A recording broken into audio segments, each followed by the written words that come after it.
Our bodies are just packed with these incredible engineering marvels. But one of the most amazing is the one you're using right this second just to sit upright.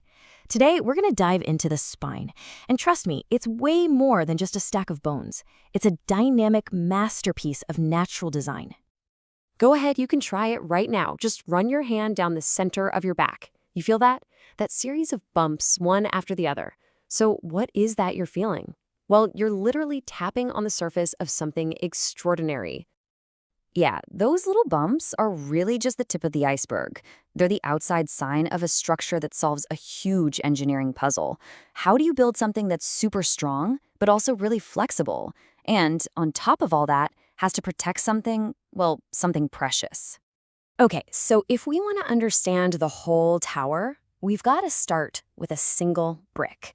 And in the case of our spine, that fundamental building block is called a vertebra.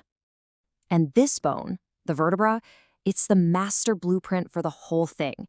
Pretty much every part of your spine is just a slight variation of this one core design, repeated over and over again, from your neck all the way down your back.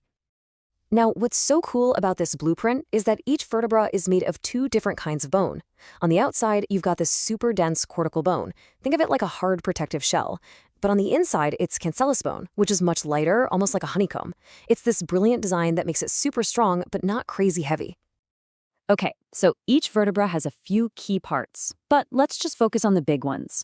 Up front, there's the vertebral body, this big, round part that does all the heavy lifting.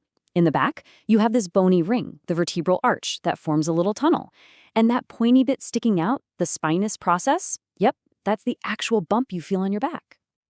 So, we've got our basic building block. But how do you stack them up to create a tower that can bend and twist without just crumbling?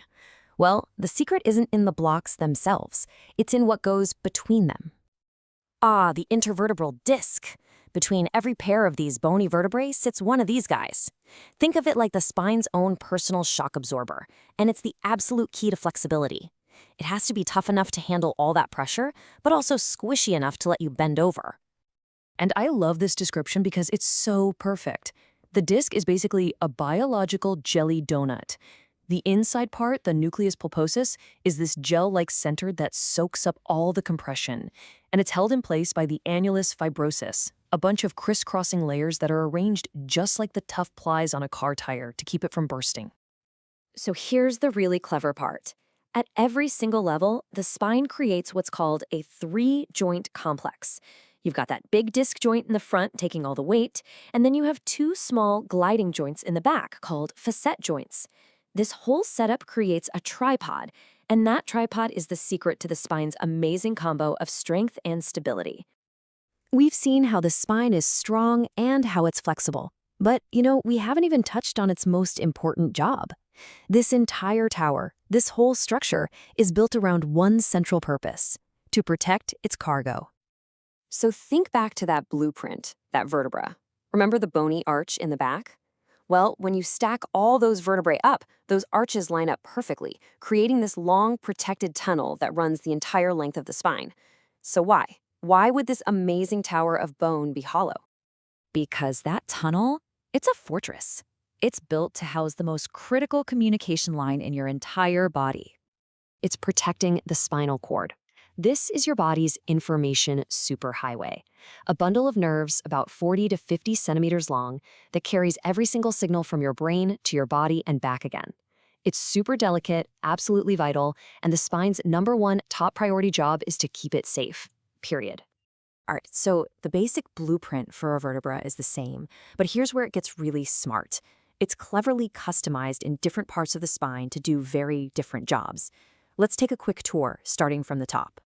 One of the easiest ways to see this is just by looking at the size. Check this out. The vertebral bodies get bigger and bigger as you go down the spine.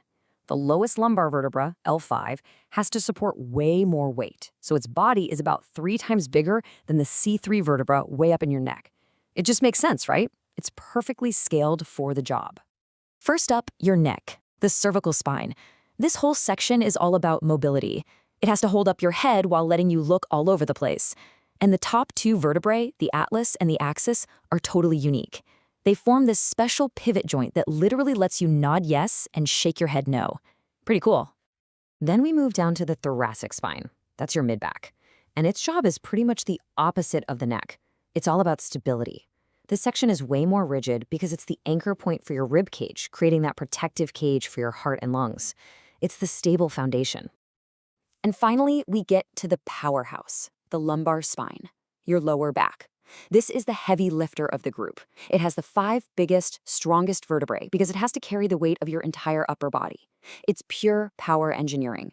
And it's also why this area, taking so much stress, is where most people get back pain. So isn't that amazing? From one single, simple blueprint, the vertebra, our body builds this incredible dynamic tower. It's tweaked for mobility up in the neck, for stability in the middle, and for pure, raw strength in the lower back, all while perfectly protecting that super important spinal cord. So the next time you stand up, or bend over to grab something, or even just feel those bumps on your back, take a second. Appreciate the incredible engineering that makes all of that possible. It's just a reminder that some of the most advanced tech in the world is working inside of you, right now. Which makes you wonder, right? What other hidden marvels are we all taking for granted?